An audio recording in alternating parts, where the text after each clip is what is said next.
የእግዚአብሔር ሐሳብ እንደ እግዚአብሔር ፈቃድ ለመኖር የመንፈስ ቅዱስ ሙላት ያስፈልገናል። መንፈስ ቅዱስ በሰዎች ውስጥ እንዴት ይገለጣል?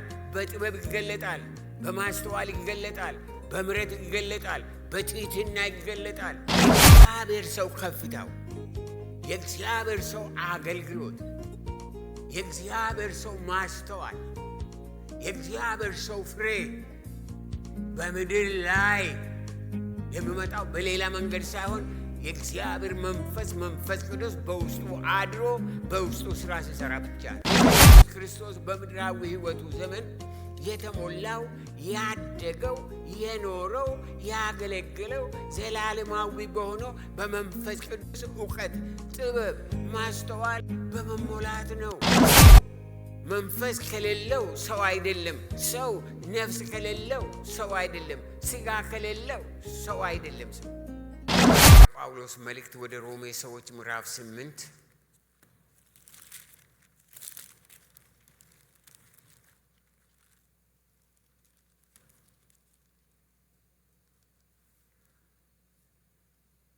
ከቁጥር 26 እና 27 ሁለት ቁጥሮችን ብቻ ነው የምናነበው። ዛሬ የምንመለከተው ርዕስ ጌታ መንፈስ ቅዱስ የቤተ ክርስቲያን መንፈስ የሚል ነው።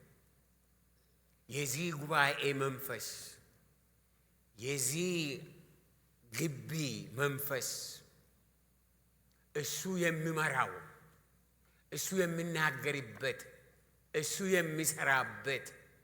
ስለዛ በመጠኑ እንመለከታለን።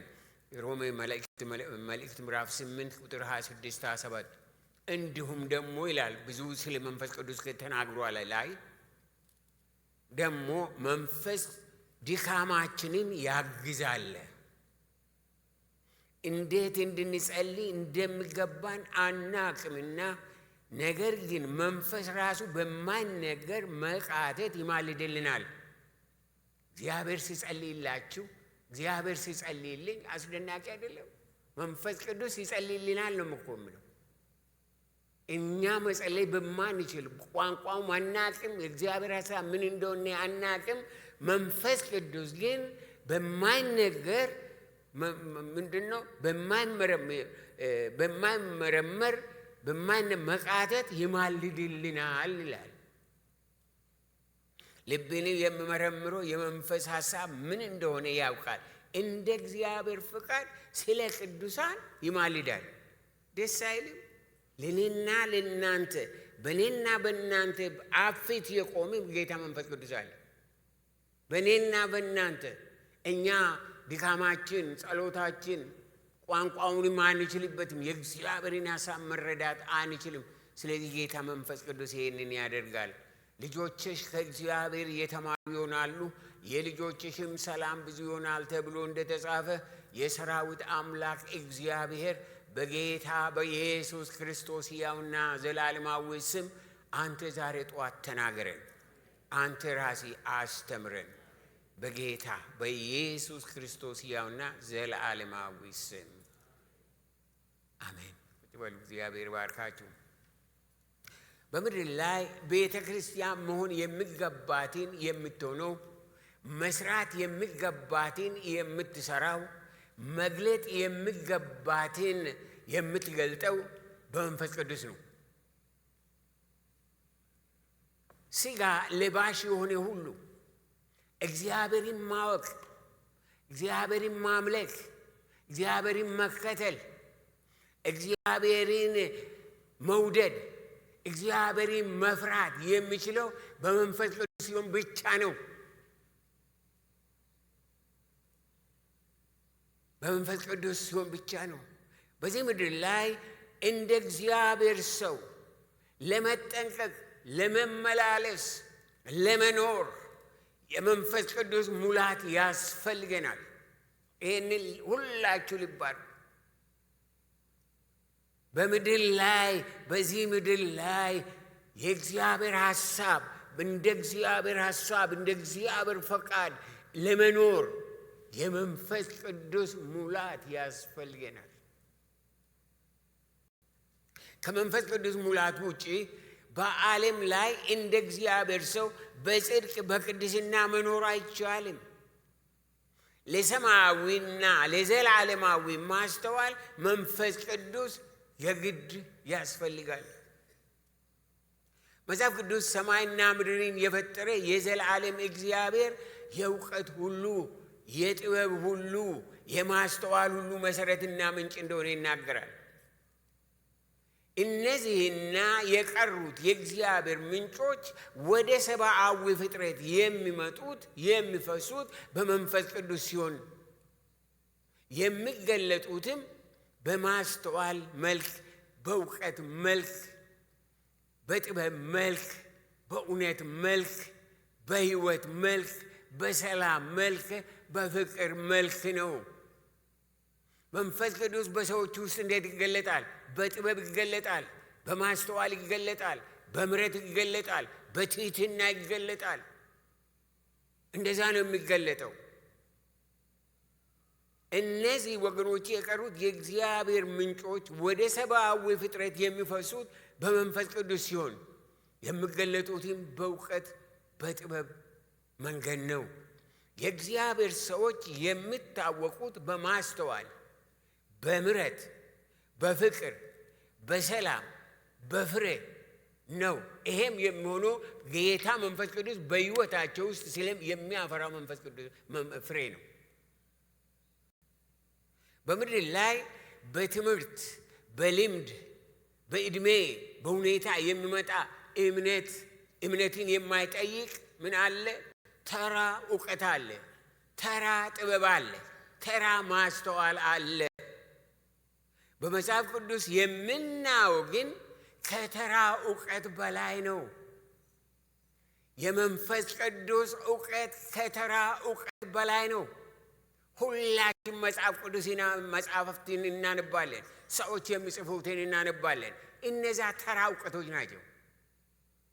ከተራ ሰው ተምረን ተራ ደብዳቤ፣ ተራ ዲግሪ እናገኛለን። በምድር ላይ ያሉት ፒኤችዲዎች በሙሉ ተራ እውቀቶች ናቸው። ተራ ከሰው የመጣ በሰው ደረጃ የሚመዘን እነሱ ናቸው። ነገር ግን በመጽሐፍ ቅዱስ የምናየው ከተራ ጥበብ፣ ከተራ ማስተዋል፣ ከተራ ሕይወት ያለፈ በመንፈስ ቅዱስ ብቻ በጸጋ የሚሰጥ ነው። በጸጋ የሚገለጥ ነው። በጸጋ ዘለዓለማዊ ነገር። አንድ ጊዜ ስለ አንዲት ሴት ኬንያዊት ሴት ምስክርነት ሰማሁ እና አንድ ቤተ ክርስቲያን ውስጥ በቃ የምታመልከው ነበርና የእግዚአብሔር መንፈስ ወረደባት። ከዛ በኋላ ይሄ ነው የማይባል የፈውስ መንፈስ በላዋ ላይ መጣ። የፈውስ ጸጋ ማንበብ እንኳ አትችልም። ስለዚህ እየዞረች ፓስተሩ መጽሐፍ ቅዱስ ያነብላታል፣ እሷ ትጸልያለች፣ ሰዎች ይፈወሳሉ። ከተራ እውቀት በላይ የሆነ እውቀት አለ። ከተራ እውቀት ስጦታ በላይ የሆነ ስጦታ አለ። በተፈጥሯቸው ኤሎኩዌንት የሆኑ ሰዎች አሉ፣ መናገር የሚችሉ በጣም ሰዎችን የሚያስደንቁ። ያ ተራ ነው። አንድ ሰው በዛ አይለወጥም። አንድ ሰው ከእግዚአብሔር የሆነ ግን ወገኔ ልብ ውስጥ ይገባል። ሰዎች በሕይወታቸው የማይረሱት ይሆናል። የእግዚአብሔር ሰው ከፍታ በጌታ መንፈስ ቅዱስ በተሞላና በተመራ መጠን ነው። ልብ አድርጉ ይሄን። የእግዚአብሔር ሰው ከፍታው፣ የእግዚአብሔር ሰው አገልግሎት፣ የእግዚአብሔር ሰው ማስተዋል፣ የእግዚአብሔር ሰው ፍሬ በምድር ላይ የሚመጣው በሌላ መንገድ ሳይሆን የእግዚአብሔር መንፈስ ቅዱስ በውስጡ አድሮ በውስጡ ስራ ሲሰራ ብቻ ነው። በውስጡ ስራ ሲሰራ ብቻ ነው። ጌታ ኢየሱስ ክርስቶስ በምድራዊ ሕይወቱ ዘመን የተሞላው፣ ያደገው፣ የኖረው፣ ያገለገለው ዘላለማዊ በሆነው በመንፈስ ቅዱስ እውቀት፣ ጥበብ፣ ማስተዋል በመሞላት ነው። ዛሬ ጠዋት አንድ ቦታ እንትን አየሁ በማቴዎስ ወንጌል ምዕራፍ 3 በመጨረሻ ላይ ብታዩት ቁጥር 17 ከላይ ያን ከ13 ጀምሬ ባነብ ያን ጊዜም ኢየሱስ በዮሐንስ ሊጠመቅ ወደ ከገሊላ ወደ ዮርዳኖስ መጣ ይላል። ዮሐንስ ግን እኔ በአንተ ሊጠመቅ ያስፈልገኛል፣ አንተም ወደ እኔ ትመጣለህን ብሎ ይከለክለው ነበር። ኢየሱስ መልሶ አሁንስ ፍቀድልኝ፣ እንዲህ ጽድቅን ሁሉ መፈጸም ይገባናልና አለው። ያን ጊዜም ፈቀደለት እንዲጠመቅ። ኢየሱስም ከተጠመቀ በኋላ ሰማያት ተከፈቱ። ኢየሱስ ክርስቶስ በምድር ላይ ያገለገለው በተከፈተ ሰማይ ስር ነው። ሰማያት ተከፈቱለት። የእግዚአብሔር ልብ በእግዚአብሔር ልብ ውስጥ ያለው የእግዚአብሔር መልእክት በሙሉ በውስጡ ፈሰሱ። ወዲያው እነሆም ሰማያት ተከፈቱ፣ የእግዚአብሔር መንፈስ እንደ ርግብ ሲወርድ በእርሱ ላይም ሲመጣ አየ። እነሆም ድምፅ ከሰማያት መጣ። ከሙላት ጋር ሁልጊዜ ድምፅ ይመጣል። ከሙላት ጋር ሁልጊዜ ድምፅ ይመጣል። የመታዘዝ ድምፅ፣ የትህትና ድምፅ፣ ራስን የመግዛት ድምፅ ይመጣል። ወገኔ እንደዚህ አይነት መጣ ይላል።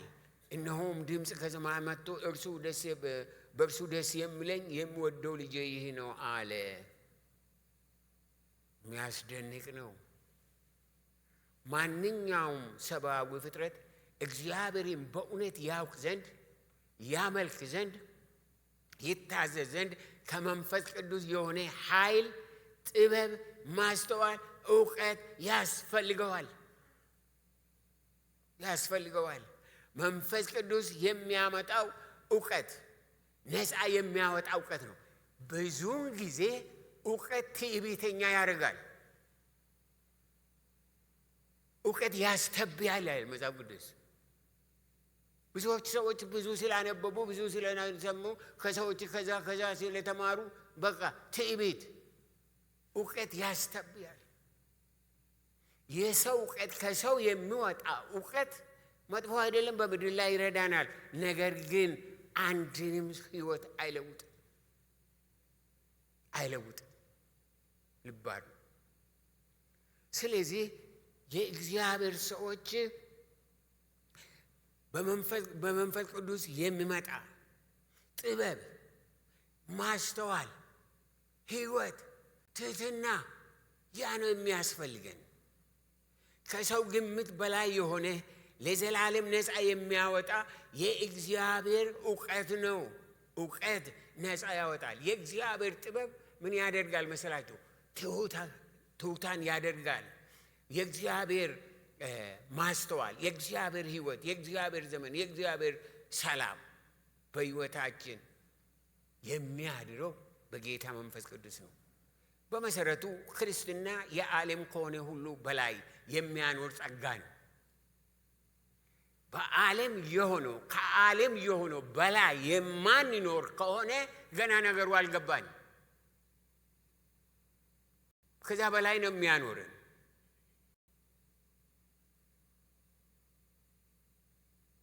የዓለም ከሆነ ሁሉ በላይ የሚያኖር እምነት፣ የሚያኖር ማስተዋል፣ የሚያኖር ጥሪ፣ ከዛ በላይ የሚያኖር ኃይል፣ የሚያኖር መገለጥ ነው። በቅዱሳን ውስጥ ያለው ተስፋ ዓለም በፍጹም ሊያውቅ አይችልም። ስለዚህ ክርስቲያኖች ኦርዲነሪ አይደሉም። they are extraordinary people። መንፈስ ቅዱስ በውስጣችን ባደረ ጊዜ እኔንና እናንተን ኤክስትራኦርዲነሪ ሰዎችን ያደረገን። እንደ ሌሎቹ አንዋሽም፣ እንደ ሌሎቹ አንሰክርም፣ እንደ ሌሎቹ አንሰርቅም፣ እንደ ሌሎቹ በዛ አንያዝም። ሰይጣን እንደፈለገ አይጫወትብንም። we are extraordinary people። ለእግዚአብሔር ለመኖር የተጠራን ሰዎች ነን። ለእግዚአብሔር ለመኖር የተጠራን ሰዎች ነን። ወገኖቼ በጌታ ማንነቱን ቢያውቅ እንደ ክርስቲያን የታደለ የተባረከ በምድር ላይ ማንም የለም። እንደ ክርስቲያን የታደለ በሚሊዮን የሚቆጠሩ ሃይማኖቶች በምድር ላይ አሉ። መጻሕፍት ተጽፈዋል። እንደ ክርስቲያን ግን በምንም አይነት በሕይወቱ የታደለ፣ በአካሄዱ የታደለ፣ በኑሮ የታደለ፣ በትዳሩ የታደለ የለም። ዋይ? ምክንያቱም ሰማያዊ የሆነ የእግዚአብሔር ማስተዋል በመንፈስ ቅዱስ በውስጡ አድሯልና። በሰላም ክርስቲያን ሰማይ ወደ ምድር የመጣለት በብርሃን ውስጥ በብርሃን የሚመላለስ አዲስ ፍጥረት ነው። ሰማይ ወደ ምድር የመጣለት ነው ክርስቲያን። ክርስትና ሃይማኖት አይደለም። ክርስትና ሕይወት ነው። ክርስትና ሕይወት ነው። ያ የምንኖር ሕይወት ነው። የምንደሰትበት ሕይወት ነው። በሁለተኛ ቆሮንቶስ ምዕራፍ 5 ቁጥር 17 ላይ ማንም በክርስቶስ ቢሆን አዲስ ፍጥረት ነው፣ አሮጌው ነገር አልፏልና እነሆ ሁሉም አዲስ ሆኗልና ይላል። ወገኖቼ የዚህ ጥቅስ ትርጉም ቢገባን የዘላለም እግዚአብሔር በልጁ በጌታ በኢየሱስ ክርስቶስ ወዳዘጋጀልን ሙላት፣ ወዳዘጋጀልን ነፃነት፣ ወዳዘጋጀልን ሕይወት፣ ወዳዘጋጀልን እረፍት፣ ማስተዋል፣ እውቀት እንገባለን። እግዚአብሔር በምድር ላይ ይህ ጥቅስ ካልገባን ግን በምድር ላይ ሰዎች ሃይማኖት እንጂ ሌላ ሕይወት አይኖረንም። ይህን ከመሰረቱ ለመረዳት መጠየቅ ያለብን ጥያቄ አለ። ከስጋና ከደም የተወለደው አሮጌው ሰው፣ የዱሮ ሰው እዚህ አለ። ያ ሰው እኔ ነኝ። ያ ሰው እናንተ ናችሁ። ከመንፈስ ቅዱስ የተወለደው አሮጌው ሰው የሚያስወግድ አዲስ ማለት የተቀበለው አዲስ ሕይወት አለ። ጌታ ኢየሱስን ባገኘው ጊዜ አዲስ አእምሮ በውስጤ ገባ፣ አዲስ መንፈስ በውስጤ ገባ። አስቤ ያልነበረውን ኖሬ የማላውቀው መኖር ጀመርኩ። ምክንያቱም በሚመጣበት ጊዜ ጌታ መንፈስ ቅዱስ ከሁሉ በላይ ያኖረናልና። በጌታ አምነን አዲስ ሆነን ስንፈጠር ማሳደግ ያለብን አዲስ ልብ፣ አዲስ ሕይወት፣ አዲስ አእምሮ፣ አዲስ አካሄድ፣ አዲስ ሕይወት አለ። አሮጌው አሁንም ከኛ ጋር ካለ አዲስ ፍጥረት መሆናችን፣ አዲስ ፍጥረት መባላችን ወገኖቼ አሁንም በውስጣችን ስላደረው መንፈስ ነው። የጌታ መንፈስ ቅዱስ በውስጤ ባደረ ጊዜ አዲስ ሰው አደረገኝ። ጌታ ኢየሱስን በተቀበላችሁ ጊዜ አዲሶች ሆናችሁ ታደሳችሁ። ታደስን ማለት ነው። ሰው ለመባል በምድር ላይ ወገኖቼ ሶስት ነገሮች ያስፈልጋል። ሶስት ክፍል አለው። ሰውን ሰው የሚያሰኘው እነዚህ ሶስቱ ክፍሎች። ሰው መንፈስ ከሌለው ሰው አይደለም። ሰው ነፍስ ከሌለው ሰው አይደለም። ስጋ ከሌለው ሰው አይደለም። ሰው እነዚህ ሶስቱ ናቸው።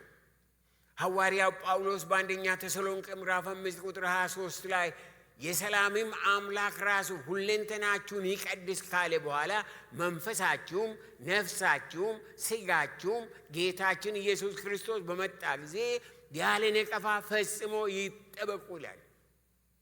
ሶስት አይቡን ልበላችሁ። እኔ መንፈስ አለኝ፣ ነፍስ አለኝ፣ ስጋ አለኝ።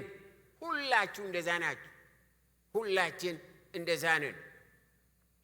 የእግዚአብሔር ዘላለማዊ ዓላማና ስጦታ በጌታ በኢየሱስ ክርስቶስ በሁለንተናችን እንድንቀደስ ነው። በሁለንተናችን እንድንፈወስ፣ ነፃ እንድንወጣ ነው። ሁለንተናችን የእግዚአብሔር ቤተ መቅደስ እንዲሆን ነው። የእግዚአብሔር ማደሪያ የእግዚአብሔር መገለጫ እንዲሆን ነው። ስለዚህ ሁለንተናችን ስንል መንፈሳችን፣ ነፍሳችን፣ ስጋችን ማለታችን ነው። ሰው በእምነት ወደ ጌታ ሲመጣ ጌታን ተቀብሎ በመንፈስ ዳግመኛ ሲወለድ ክርስቲያን ሲባል ክርስቲያን በእውነት ክርስቲያን ሲሆን ለዘላለም የሚወለደው ለዘላለም የሚቀደሰው ለዘላለም ሕያው የሚሆነው በእውነተኛ ማንነቱ በመንፈሱ ነው። ሰው በመንፈሱ ዳግመኛ ሲወለድ አዲስ ፍጥረት ይሆናል። ጌታ ኢየሱስ በውስጡ ሲያድር አዲስ ፍጥረት ይሆናል። በነፍሱና በስጋው ግን ዳግመኛ አዲስ አይወለድም፣ አዲስ አይሆንም። በነፍሱና በስጋው በመንፈሱ ዳግመኛ በተወለደ ጊዜ በመንፈሱ አዲስ ፍጥረት እንደሆነ በስጋውና በመንፈሱ በነፍሱ አዲስ ቢሆን ኖሮ በዓለም ላይ ዓለም ገነት ይሆን ነበር። ፈተና አይኖርብንም ነበር። ችግር አይኖርብንም ነበር። ጾም ጸሎት አያስፈልገንም ነበር። ሁሉ ነገር ፍሎ ያደርግ ነበር በቀላሉ። ነገር ግን እንደዛ አይደለም ወገኖቼ። ሰው በነፍሱና በስጋው ዳግመኛ አይወለድም። የሚወለደው በመንፈሱ ነው። በነፍሱና በስጋው ዳግመኛ የሚወለድ ቢሆን ኖሮ አዲስ ፍጥረት የሚሆን ቢሆን ኖሮ የክርስቲያን ትግል፣ የክርስቲያን ፈተና፣ የክርስቲያን ውጣ ውረድ ያን ቀን ለአንዴና ለዘላለም ያከትም ነበረ። አሁን ግን ታሪኩ እንደዛ አይደለም። በዚህ ምድር ላይ ያለን ነፍስና ስጋ አዲስ ፍጥረት ሊሆኑ አይችሉም። አዲስ ምን እንደሆነ ስጋችን አይረዳም፣ ነፍሳችን አይረዳም። ክርስቲያን በመንፈሱ አዲስ ፍጥረት ሆኖ አዲስ ብርሃን ያየ፣ አዲስ ፍቅር የተለማመደ፣ አዲስ ሕይወት ያገኘ፣ አዲስ ሙላት ያለው፣ አዲስ ተስፋ የገባበት ቢሆንም ልዩ ሰላምና ልዩ ደስታ ውስጥ ቢገባም ነፍሱና ስጋው እንዳሉ ናቸው። ዛሬ እንዳሉ ናቸው። ክርስቲያን በመንፈስ ቅዱስ የተቀጣጠለ ኑሮ ሃሌሉያ የሆነለት እንኳ ቢሆን ነፍሱና ስጋው ከነፍላጎታቸው፣ ከነስመታቸው፣ ከነፈተናቸው፣ ከነድንቁርናቸው፣ ከነውሸታቸው አብረው ይኖራሉ። አሁንም አሉ። በቤተ ክርስቲያን አካባቢ የሚታዩ ማንኛውም አይነት ያልተቀደሰ ነገር የሚመነጨው ከመንፈስ ሳይሆን ከስጋና ከነፍስና ከስጋ ነው። የነፍስና የስጋ ፈተና እንጂ የመንፈስ ፈተና ያለው ሰው የለም። በሕይወቴ ዘመን በመንፈሴ ተፈትኜ አላቅም። ኔቨር። ሰው በመንፈሱ አይፈተንም። ሰው የሚፈተነው በስጋውና በነፍሱ ነው። በስጋውና በነፍሱ ነው። ስለዚህ ነፍሱና ስጋው ዳግመኛ የሚወለዱ ወዲያው የሚቀደሱ አይደሉም። በዮሐንስ ወንጌል ምዕራፍ 4 ቁጥር 24 ላይ እግዚአብሔር መንፈስ ነው፣ የሚሰግዱለትም በመንፈስና በእውነት ሊሰግዱለት ያስፈልጋቸዋል ይላል። በሌላ አነጋገር ምእመናን ክርስቲያኖች ጌታን የሚያውቁት፣ ጌታን የሚሰሙት፣ ጌታን የሚያመልኩት፣ ጌታን የሚከተሉት፣ ጌታን የሚታዘዙት በመንፈስ ነው። ውስጣችሁ አለ፣ መልእክት አለ በውስጣችን። አታድርግ፣ አትሂድ፣ አትንካ፣ አትቅመስ፣ አትይ የሚል የእግዚአብሔር መንፈስ አለ። ነገር ግን ስጋችን ይሄንን አድርግ፣ በዚህ ውጣ፣ በዚህ ግባ ይላል። አንድ ጊዜ በጣም በሕይወቴ ዘመን የማረሳው ትምህርት ቤት በነበርኩ ጊዜ ጋዜጣ ሌሎችን ለማንበብ ጊዜ አልነበረኝም እና ስለዚህ ብዙ ስራ ስለነበረ ቅዳሜ ከሰዓት በኋላ ወደ ላይብረሪ ሄጄ የዓለም ጋዜጦች ምን እንደተባለ በዓለም ላይ ምን እንደሆነ አነባለሁ። እያገላበጥኩ አንዳንዱን እያየው እንደዚህ ሳልፍ አንድ ጋዜጣ ላይ አንድ መጽሔት ላይ ሲደርስ አትንካው አለኝ። ጠቅላላ አቴንሽኔ በዛ ላይ ሆነ። ለምንድን ነው ያለው? ምንድን ነው እዛ ውስጥ ያለው? እሺ ብዬ አለፍኩኝና ሌላ ልቤ እዛ ነቀረው። በሙሉ አይቼ ምንም ማየትም አይባልም። ከዛ በኋላ አሁንም ምን ይሆን አልኩኝ። 2 3 ተመላለስኩኝና ሄጄ አነሳውና ምንም ውስጡ የለም። ነገር ግን ቅጣት የሚባል ወገኖቼ ያምሽት ተቀጣው። መጸለይ አልቻልኩ፣ ምንም ማድረግ አልቻልኩም፣ ደረቅኩ።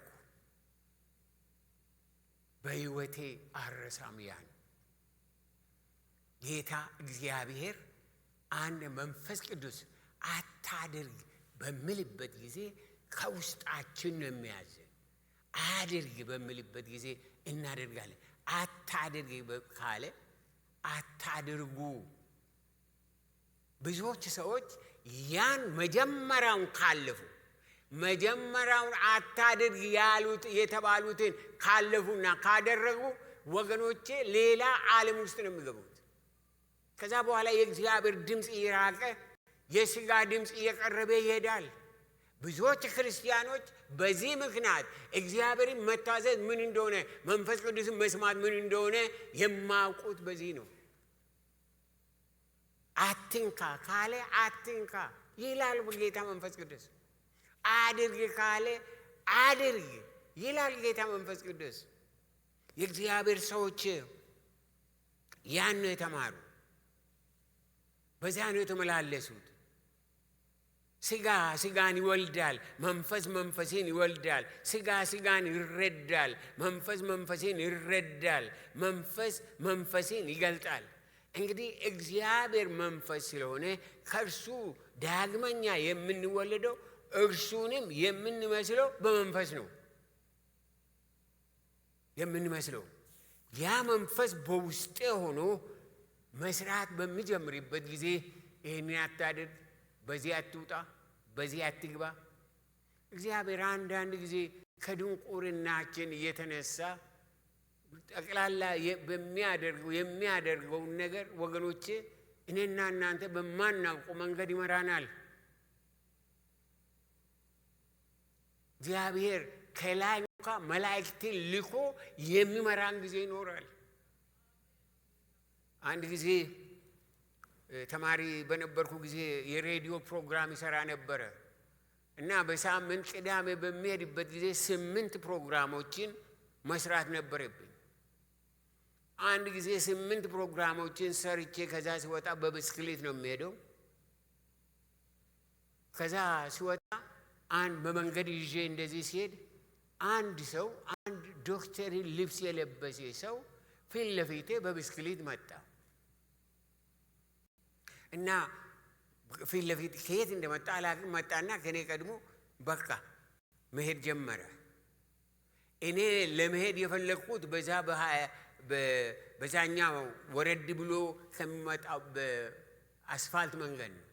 ነገር ግን እሱ በዚህ ሲሄድ ሰውየው ለምን በዚህ ሄደ እስኪ ልከተለው ብዬ ተከተልኩት። ልክ ትንሽ እንደሄድ ዲሳፒር አደረገ። ዱ ዩ ኖ ዋት?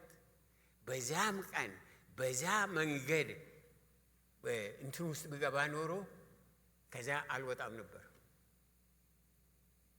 እግዚአብሔር እናንተ በማታውቁን መንገድ ብዙዎች ሁላችሁ ረድቷችኋል። ስለዚህ ነው ይሄንን እድሜ ያላችሁ። እግዚአብሔር በማናውቀውን መንገድ ይመራናል። ነገር ግን በውስጣችሁ ያለውን ድምፅ ስሙ። ምንድን ነው በውስጣችሁ ያለው ድምፅ? ምንድን ነው? አንዳንድ ጊዜ ይህንን አታድርግ። የእግዚአብሔር ሰዎች በጣም የተለማመዱት ብዙ ነገር አለ።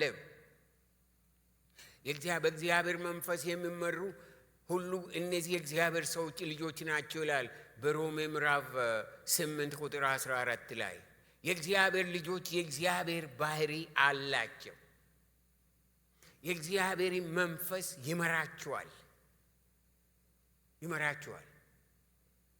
እኔና እናንተ መስማት፣ ማዘዝ፣ መታዘዝ አለብን።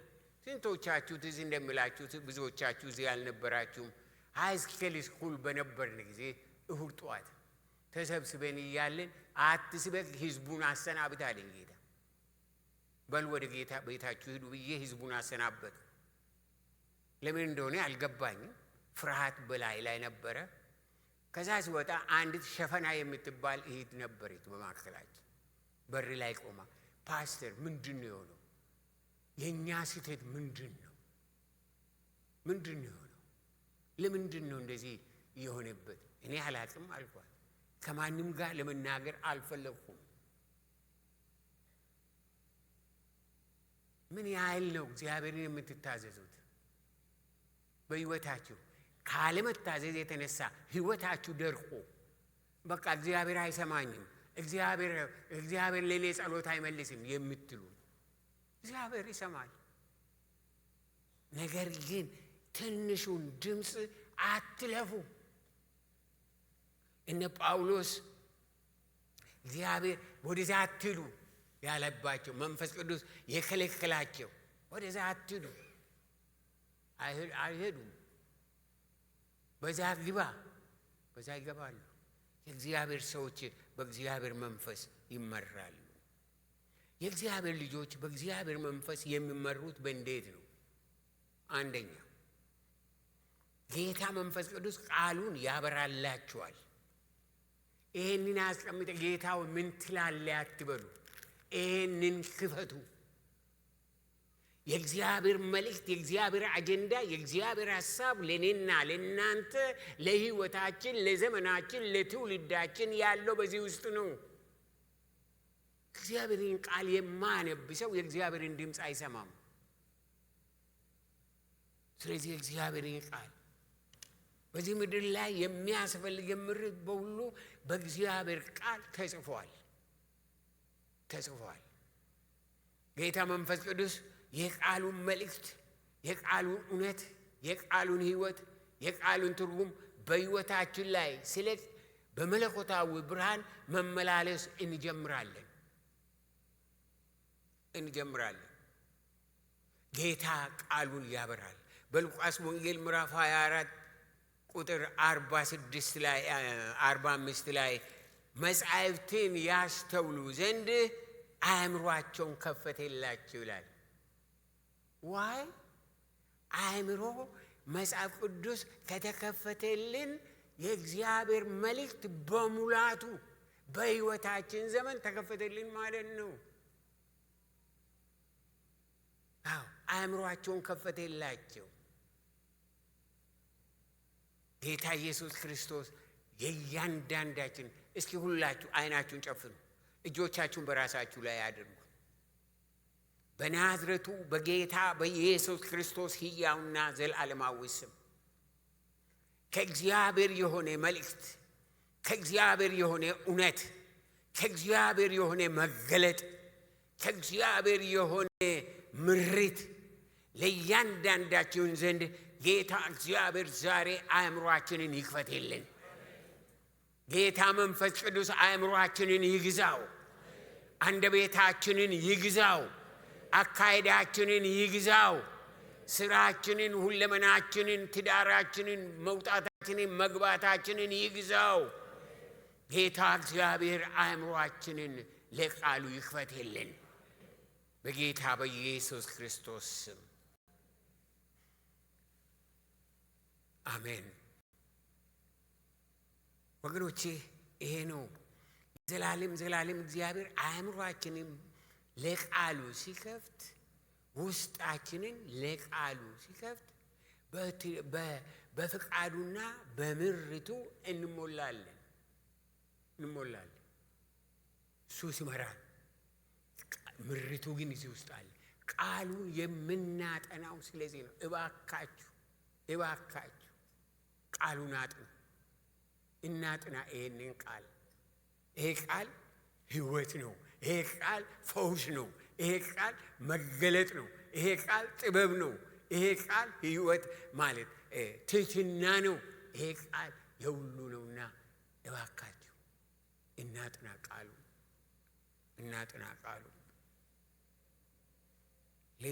ወገኖቼ ለየት ያለ ኑሮ በዓለማውያን አእምሮ የሚታሰብ አይደለም። የክርስትና አእምሮ የክርስትና ሕይወት ለየት ያለ ነው። በአንደኛ ቆሮንቶስ ምዕራፍ 2 ቁጥር 14 ላይ አንድ ቃል አነባለሁ። 14-15 አንደኛ ቆሮንቶስ ለፍጥረታዊ ሰው የእግዚአብሔር መንፈስ ነገር ሞኝነት ነውና አይቀበለውም። በእግዚአብሔር መመራት የሚባለውን አያውቁም። ከእግዚአብሔር መስማት የሚባለውን የት ነው የምትሰማው ምናምን እነሱ የሚያስቡት በስጋ ስለሆነ የእግዚአብሔር ነገር አይገባቸውም። ለፍጥረታዊ ሰው የእግዚአብሔር መንፈስ ነገር ሞኝነት ነው። አይገርምም? ያስገርማል። ሰው እግዚአብሔርን ሞኝ ሲያደርግ በመንፈስ የሚመረምር ስለሆነ ሊቀበለው አይችልም። መንፈሳዊ ሰው ግን ሁሉን ይመረምራል፣ ራሱ ግን በማንም አይመረመርም። እንዲያስተምሮ የጌታ ልብ ማን አውቆት ነው? እኛ ግን የክርስቶስ ልብ አለን። ክብር ለእግዚአብሔር ይሁን። እጆቻችሁን በልባችሁ ላይ አድርጉ እስኪ። ጃስ ለምሳሌ የናዝረቱ የጌታ የኢየሱስ ክርስቶስ ልብ በእያንዳንዳችን ሕይወት ውስጥ ይቀረጽ። የእያንዳንዳችን ልብ ዛሬ ከክርስቶስ ኢየሱስ ልብ የተለየ አይሁን። እግዚአብሔር ልባችንን ይፈውስ። ልባችንን ከአመፅ ይፈውስ። ልባችንን ከአደጋ ከጨለማ ይፈውስ። ከጥያቄ ከጥርጥር ይፈውስ። እግዚአብሔር የተፈወሰ ልብ የተፈወሰ አእምሮ የጌታ ኢየሱስ ክርስቶስን ልብ ይስጠን። እኛ ግን የክርስቶስ ኢየሱስ ልብ አለን። ክብር ለእግዚአብሔር ይሁን። ክብር ለእግዚአብሔር ይሁን። ሁለተኛ ወገኖቼ ጌታ መንፈስ ቅዱስ ራሱ ደረጃ በደረጃ ይመራል። የሐዋርያት ሥራ ምዕራፍ 16 ላይ አንድ ቃል አለ። ምዕራፍ 16 ሐዋርያት ሥራ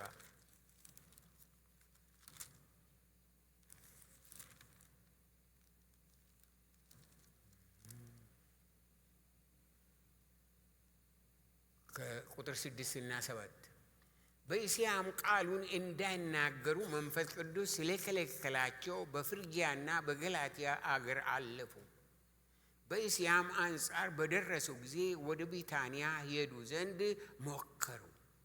የኢየሱስ መንፈስም አልፈቀደላቸው። ተመልከቱ፣ ጌታ መንፈስ ቅዱስ ያን ያህል ቅርብ ነው። ሊመራን ይፈልጋል ወገኖች፣ ሊመራን እና ስለዚህ እያንዳንዳችን ይሄንን በሚገባ እንያዝ። ጌታ መንፈስ ራሱ የምናደርገውን በሚፈቅድበት ጊዜ አለ፣ የማይፈቅድበት ጊዜ አለ። አንዳንድ ጊዜ ትክክል መስሎን ዘላቂነት የሌለውን ነገር ስንጀምር ጌታ አውቆ በር ይዘጋል። በዛን ጊዜ ማስተዋል ከሌለን ምን እንላለን? ሰይጣን በር ዘጋብኝ፣ በኢየሱስ ክርስቶስ ምን እንላለን? እንደሱ እንላለን። ወገኔ ሰይጣን የእግዚአብሔርን ፈቃድ የእግዚአብሔርን በር ይዘጋብኝ ዘንድ ቁልፍ የለውም። ሰይጣን ቁልፍ የለውም። በማቴዎስ ወንጌል ምዕራፍ 16 ቁጥር 19 ላይ የመንግሥተ ሰማያትንም መክፈቻዎች ይሰጥሃለሁ ይላል። ለብዙ ችግሮች መፍትሄ ትሆናለህ ማለቱ ነው። ቁልፍ በክርስቶስ ኢየሱስን በተቀበልን ጊዜ ቁልፍ ተቀበልን። እጆቻችሁን እንደዚህ አድርጉ እስኪ። እጅ ያላችሁ እንደዚህ ያለ በዛ እጃችሁ ላይ የእግዚአብሔር ቁልፍ አለ። እግዚአብሔር ትዘጉ ዘንድ ትከፍቱም ዘንድ ቁልፉን በእጃችሁ አስቀምጠዋል። ስለዚህ በመከራ ላይ በጭንቀት ላይ በሁሉ ነገር ሰይጣን መጥቶ በሰይጣን ትብታብ ላይ ምን እናደርጋለን? በር እንዘጋለን። ቁልፉ አለ። መልካም ለሆነ በረከት ለሆነ ነገር ደግሞ በር እንከፍታለን። ሰይጣን በአንተ ላይ በር ይዘጋ ዘንድ ስልጣን የለውም፣ ቁልፍ የለውም። ቁልፍ ያለው በአንተ እጅ ነው። ቁልፍ ያለው በእኛ እጅ ነው። ጌታ ኢየሱስ ክርስቶስ ባገኘን ቀን የመንግሥተ ሰማያት መክፈቻዎችን አገኘን። ስለሆነም ቁልፉ በእኛ እጅ ነው፣ በቅዱሳን እጅ ነው። መክፈቻው የስልጣኔ ምልክት ነውና ተጠቀሚበት። እግዚአብሔር አንዳንድ ነገሮችን በር በሚዘጋበት ጊዜ በሚሆንበት ጊዜ እኛ የሰይጣን ነው ከምናምን ነው በኢየሱስ ስም ይከፈት ምናምን ስቶፕ ዳት። እግዚአብሔር አመሰግናለሁ ስለተዘጋው በር፣ አከብርሃለሁ ስለዚህ በር በሉ። እግዚአብሔር እንዴት አድርጎ እንዴት እንደሚከፍት ያውቃል። ክብር ለዘላለም እስከ ዘላለም ለእግዚአብሔር ይሁን። ክብር ለዘላለም እስከ ዘላለም ለእግዚአብሔር ይሁን። ምክንያቱም ይሄንን ብዙ ስላየው ነው በሕይወቴ። አንዳንዱ ሊነግራችሁ አልፈልግም። ነገር ግን ብዙ ነገር እኔ ያልመሰለኝ እግዚአብሔር ግን አውቆ የቆለፈው፣ እግዚአብሔር ግን በኋላ የከፈተውን ያሳየኝ። ጸሎትን እንኳን የሕይወት ዘመኔ ብዙ ጸሎት ጸልያለሁ እንደ እግዚአብሔር ፈቃድ ያሉ እግዚአብሔር ፈቃዴ ጸሎቴ እንኳን አልተመለሰም ብዬ እግዚአብሔርን የማመሰግንበት ብዙ ጊዜ አለ። ቁጭ ብዬ ያለፈውን ነገርን በማስብበት ጊዜ እንኳን መልስ አልሰጠ። መክፈቻ ስልጣኔ በእጅ ነውና ከዛሬ ጀምሮ ስልጣኔን ተጠቀም። ሶስተኛ የእግዚአብሔር መንፈስ የሚመራው የተገለጠውን የተረዱትን የእግዚአብሔርን ቃል እንዲታዘዙና በየዕለቱ እንዲኖሩበት ኃይልና ማስተዋልን በመስጠት ነው። እግዚአብሔር ለኔና ለናንተ ወገኔ የሚመራን የሚናገረን ይህንን ቃል ለኔና ለናንተ በመግለጥ ነው። ይሄ ቃል ደግሞ ዝም ብሎ አይገለጥም። በምድራችን በትራስ ስር መጽሐፍ ቅዱስ ያስቀምጣሉ፣ በተለያየ መንገድ ያስቀምጣሉ ማለቴን ሰምቻለሁ። ትራስ ስር ብቀመጥ ማንም የሚያነብ የለም። ከትራስ ስር አውጡና አንብቡት። አይናችሁን ከፍታችሁ አንብቡ፣ እናንብበው። እግዚአብሔር አምላክ ይሄንን ነገር በሕይወታችን ወገኖቼ ኃይል ያለው ያደርጋል። በያዕቆብ መልእክት ምዕራፍ 1 ቁጥር 22 ላይ ቃሉን የምታደርጉ ሁኑ እንጂ ራሳችሁን እያሳታችሁ የምትሰሙ ብቻ አትሁኑ ይላል። የእግዚአብሔር ቃል እንደሚለው ማድረግ፣ የእግዚአብሔር ቃል እንደሚለው መኖር፣ የእግዚአብሔር ቃል እንደሚለው መመላለስ፣ በመንፈስ ቅዱስ መመራት በእግዚአብሔር ቃል ነው ወገኖቼ። የመንፈስ ቅዱስ ፈቃድ የተገለጠው በእግዚአብሔር ቃል ውስጥ ነው። አዎ የእግዚአብሔር ፈቃድ የተገለጠው፣ የእግዚአብሔር ምሪት፣ የእግዚአብሔር ስራ፣ የእግዚአብሔር ሐሳብ የተገለጠው በእግዚአብሔር ቃል ውስጥ ነው። የመስማት እውነተኛ ትርጉም የሰሙትን በስራ ማሳየት፣ በስራ ላይ ማዋል ነው። የሰማውን የማደርግ ሰው የመንፈስ ቅዱስ ዘላለማዊ ፍቃድ፣ ዘላለማዊ ሐሳብ ከመንፈስ ቅዱስ ጋር ከፍላጎቱ ጋር ከፍቃዱ ጋር አልተዋሃደም ማለት ነው። አንድ ቃል ያዙና እባካችሁ መዲቴት ሆኒት ጃስ መዲቴት ሆኒት ከብዙ ጨለማ ከብዙ ድንቁርና ነው ነፃ የሚያወጣን። ክብር ለእግዚአብሔር ለአምላካችን ይሁን። ያልተዋሃደን ነገር ቃሉ ካልተዋሃደን ህይወት የለውም። እውነተኛ መንፈሳዊ ህይወት ዝም ብሎ በአየር ላይ መክነፍ አይደለም። እውነተኛ መንፈሳዊ ህይወት በአካባቢው ወይም በዓለም ላይ በሚሆነው በሚሰማው በሚታየው አለመናወጥ ነው፣ አለመታወክ ነው። ብዙዎች ክርስቲያኖች ይታወካሉ። ምን ሊሆን ነው? ምን ሊሆን ነው? ምን ልንሆን ነው? እውነተኛ መንፈሳዊ ሕይወት በአካባቢው ወይም በዓለም ላይ በሚሆነው አለመናወጥ ነው፣ አለመታወክ ነው። እውነተኛ መንፈሳዊ ሕይወት ወሬ እያለ፣ ማዕበሉ እያለ፣ ጥያቄው እያለ፣ ሁኔታው እያለ፣ ጦርነቱ እያለ ስር መስደድ፣ በምስጋና መኖር፣ በእልልታ መገለጥ ነው። ሁሉ ነገር እያለ፣ ጨለማ የሚመስል እያለ መንፈስ ቅዱስ እንደዛ ነው የሚያደርገው። መንፈስ ቅዱስ እንደዛ ነው የሚያደርገው። ምን ትሆናለህ? ምን ይውጣሃል? ምንድን ነው የምትሆነው? ምንም አትሆንም። ምንም አይውጥህም። በእግዚአብሔር መጽናት፣ በእግዚአብሔር ማዕበሉ፣ በዛ ውስጥ የእግዚአብሔር መንፈስ ቅዱስ ምንድን ነው የሚያደርገው? እኔንና እናንተን በማዕበል ውስጥ ማዕበልን አያስወግድም። በመከራ ጊዜ ከአንተ ጋር ይሆናለሁ ይላል አይደለም? መከራ አለ። በመከራ ጊዜ ግን እሱ ከእኛ ጋር እንደሆነ እንዳንረሳው። እውነተኛው መንፈሳዊ ሕይወት እያለ፣ ወሬው እያለ፣ ማዕበሉ እያለ፣ በቃ ይሄ ነው እያለ፣ ጥላቻው እያለ፣ ክፋቱ እያለ በሰላምና በምስጋና መኖር ነው። እውነተኛ ክርስትና ይሄ ነው። በፊቴ ገበታን አዘጋጀልኝ አለ ዳዊት። በጠላቶቼ ፊት ለፊት ራሴን በዘይት ቀባ። ጠላት እያለ፣ ሰይጣን እያለ፣ ተቃዋሚ እያለ እግዚአብሔር በዘይት ይቀባል። እግዚአብሔር በሕይወት ይቀባል፣ በድል ይቀባል። ሁሉ ነገር እያለ ዓለም የፈለገችውም ትሁን። ያን ነው የእግዚአብሔር ሰው የተረዳው። በጠላቶቼ ፊት ራሴን በዘይት ቀባ፣ ጽዋይም የተረፈ ነው አለ። ጽዋይም የተረፈ ነው። ወገኖቼ እግዚአብሔር የሚቀባን ከዓለም ሁኔታ እንድንሸሽ ሳይሆን በዘመኑ ግፍት፣ በዘመኑ ማዕበል፣ በዘመኑ መንፈስ፣ በዘመኑ ጭንቀት፣ በዘመኑ ውካታ ፊት ጸንተን እንድንቆም ነው። የአምላካችንን ፍቃድ እንድናደርግ ነው። ችግር እያለ መቆም መቻል፣ መከራ እያለ መቆም መቻል ነው ነገሩ።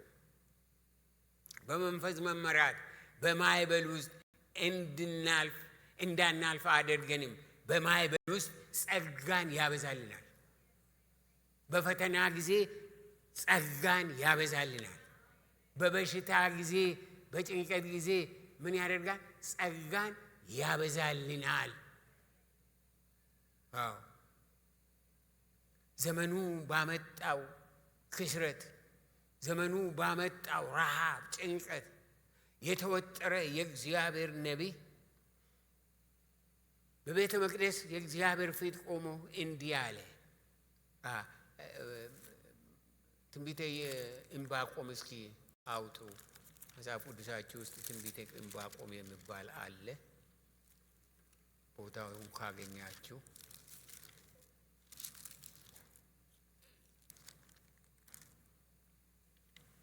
ትንቢተ ዕንባቆም ምዕራፍ 3 ከቁጥር 17 ይሄ ሰው ሁሉ ነገር እያለ በጣም ከእግዚአብሔር ጋር ተከራከረ። አንተ እንዳለ ይሄ እንዴት ይሆናል? ይሄ መሆን የለበትም ምናምን እያለ ምንም እንኳ በለስም ባታፈራ ከቁጥር 17 በወይንም ሐረግ ፍሬ ባይገኝ የወይራ ስራ ቢጎድል እርሾችም መብልን ባይሰጡ በጎች በበረቱ ቢጠፉ ላሞችም በጋጡ ውስጥ ባይገኙ እኔ ግን በእግዚአብሔር ደስ ይለኛል። ምንም ሳይኖር ከብቶችም የሉ ፍየሎቹም የሉ የሚበላ እንኳ በቤት ውስጥ የለም። እኔስ ግን በእግዚአብሔር ደስ ይለኛል። አይገርምም? በመድኃኒቴ አምላክ ሐሴት አደርጋለሁ። ጌታ እግዚአብሔር ኃይሌ ነው።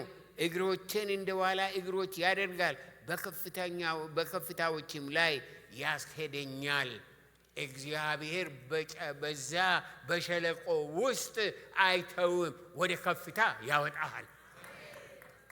እግዚአብሔር ወደ ከፍታ ያወጣሃል፣ ይሸከመሃል። እግዚአብሔር ላይታይ ይችላል፣ ላይሰማ ይችላል።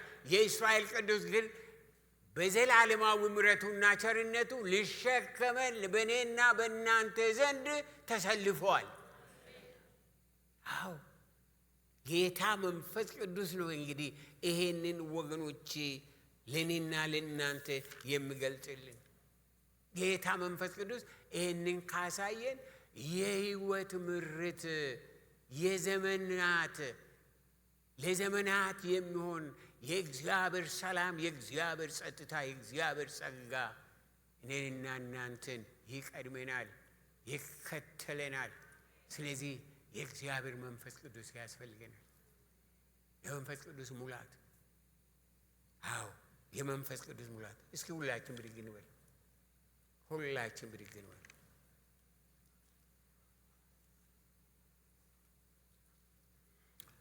አይኖቻችሁን ጨፍኑ፣ እጆቻችሁን ዘርጉ። ጌታ መንፈስ ቅዱስ እኔ የምጸልየውን ትሰማላችሁ። አንተ የአብ መንፈስ፣ አንተ የወልድ መንፈስ፣ አንተ የዘላለም መንፈስ፣ አንተ የጽድቅ መንፈስ፣ አንተ የቅድስና መንፈስ፣ አንተ የትንሣኤ መንፈስ በጌታ በኢየሱስ ክርስቶስ ስም ዛሬ በሕይወታችን ላይ እረፍ። በዚህ ጉባኤ ላይ እረፍ። ጌታ መንፈስ ቅዱስ አንተ የጸጋ መንፈስ፣ የፈውስ መንፈስ፣ የተአምራት መንፈስ፣ አንተ የእውነት መንፈስ፣ የሙላት መንፈስ፣ የክብር መንፈስ፣ አንተ የፍቅር መንፈስ በናዝሬቱ በጌታ በኢየሱስ ክርስቶስም ይሄንን ጉባኤ ይውረረው። ጌታ መንፈስ ቅዱስ የምሕረት መንፈስ፣ የመገለጥ መንፈስ፣ የማስተዋል መንፈስ፣ የኃይል መንፈስ፣ የብርሃን መንፈስ በናዝሬቱ በጌታ በኢየሱስ ክርስቶስም ይሄንን ጉባኤ ይረከብ። እነሆ ሕይወታችንን፣ እነሆ ማንነታችንን፣ እነሆ ዘመናችንን፣ እነሆ መንገዳችንን፣ እነሆ አንደበታችንን፣ ትዳራችንን፣ ልጆቻችንን፣ ጤናችንን፣ ሁለመናችንን በናዝሬቱ በጌታ በኢየሱስ ክርስቶስም ላንተ አስረከም። አሜን። አስረክቡት ለጌታ ለመንፈስ ቅዱስ፣ ለጌታ ለመንፈስ ቅዱስ በጌታ በኢየሱስ ክርስቶስ ስም ተረከበን። አንተ በበሽታ ላይ፣ አንተ በሞት ላይ፣ አንተ በዩኒቨርስ ላይ፣ አንተ በሰማያት ላይ፣ አንተ በምድር ላይ፣ በፍጥረታት ላይ፣ አንተ በዘመናት ላይ፣ በሕያዋን ላይ ዘላለም ስልጣን ያለ ጌታ በናዝሬቱ በጌታ በኢየሱስ ክርስቶስም እያንዳንዳችንን በእሳት አጥምቀን ከሰማይ የምንሰማ ቃል የሚገባ የቃል መረዳት ያለብን የሕይወት ጌታ እግዚአብሔር ሆይ መምሪያ ካንተ የምናገኝ ታደርገን ዘንድ በጌታ በኢየሱስ ክርስቶስ እሳት አግኘን። አሜን። አግኘን። ጌታ መንፈስ ቅዱስ የእግዚአብሔር መንፈስ፣ የጸጋ መንፈስ፣ የኃይል መንፈስ አንተ ጌታ መንፈስ ቅዱስ ያለ አንተ መኖር አይቻልም። ያለ አንተ ማስተዋል አይኖረንም። አንተ ግን አንተ ነህና በአንተነትህ በማንነትህ በላችን ላይ ተገለጥ። አሜን። ተገለጥ። እስኪ በእልልታና በጭብጨባ ይህንን ጌታ ተመቀበሉ። ሃሌሉያ። ጌታ መንፈስ ቅዱስ ዛሬ ይህ ጉባኤ በመገኘት እሳት ይሞላ፣ በመገኘት ጉብኝት ይሞላ፣ በመገኘት ክብር ይሞላ፣ በመገኘት ምሕረት ይሞላ፣ በመገኘት ሕይወት ይሞላ፣ በመገኘቴ ታመገለጥና ተአምራት ይሞላ። ጌታ ሆይ ታሪካችን ከዛሬ ጀምሮ ይለወጥ። ጌታ ሆይ ቁልፉ በእጃችን፣ ቃሉ በእጃችን። ጌታ ሆይ ሰማያዊውን ነገር ለማወቅ በሰማያዊ ነገር ለመመላለስ ለመኖር አንተ ጌታ አንተንና በጌታ በኢየሱስ ክርስቶስ ስም ሁላችንን እያንዳንዳችንን በማንነት ጎበኘን። አሜን። ጎበኘን። አሜን። እየን። አሜን። አቁመን። አሜን። አጽናን። ጌታ ሆይ በዚህ ዘመን ያላንተ መዝለቅ አይቻልም። አንተ በሕይወታችን ስትገለጥ ታሪካችን ይለወጣል፣ ስማችን ይለወጣል፣ አካሄዳችን ይለወጣል። ጌታ ሆይ መቀባጠር ይቀራል። የዓለም መቀባጠር፣ የሥጋ መቀባጠር ይቀራል። በአንተ መለየት ይመጣል። ያንተን ድምፅ መስማት፣ ያንተን ቃል ማስተዋል፣ በአንተ ሕይወት በአንተ እውነት መመላለስ ይመጣልና በናዝሬቱ በጌታ በኢየሱስ ክርስቶስም ይህ ጉባኤ ዛሬ በአንተ ይወረር፣ በአንተ ይወረስ። ጌታ ሆይ ስለምታደርገው ሁሉ እጅግ አድርገን እናመሰግናለን፣ እጅግ አድርገን እናከብረሃለን። ክብር በሰማይ ክብር በምድር አሁንም እስከ ዘላለምም ላንተ ይሁን። ክብርን ስጡት ለዚህ ጌታ።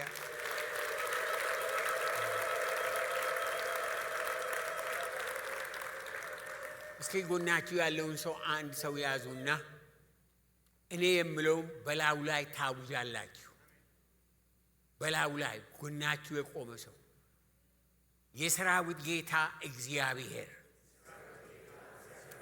በናዝሬቱ በጌታ በኢየሱስ ክርስቶስ ስም ይህ የያዝኩት በእጄ የያዝኩት ወገን በአንተ የተጠራ ነው። በናዝሬቱ በጌታ በኢየሱስ ክርስቶስ ስም ዛሬ በእሳትህ፣ ዛሬ በማስተዋልህ፣ ዛሬ በፈውስህ፣ ዛሬ በመገለጥህ ሕይወቱን ተገናኝ፣ ታሪኩን ተገናኝ። እግዚአብሔር ሆይ በእጃችን ላይ ያለው የቃሊ መክፈቻ የዘላለም መክፈቻ በናዝሬቱ በጌታ በኢየሱስ ክርስቶስ ስም በእኛ ውስጥ ይግባ፣ በሕይወታችን ውስጥ ይግባ። ታሪካችንን ይለውጥ። አካሄዳችን የተለወጠ ይሁን። ከዛሬ ጀምሮ የምንሰማ የምናስተውል የምንታዘዝ ልጆች እንድንሆን እርዳን።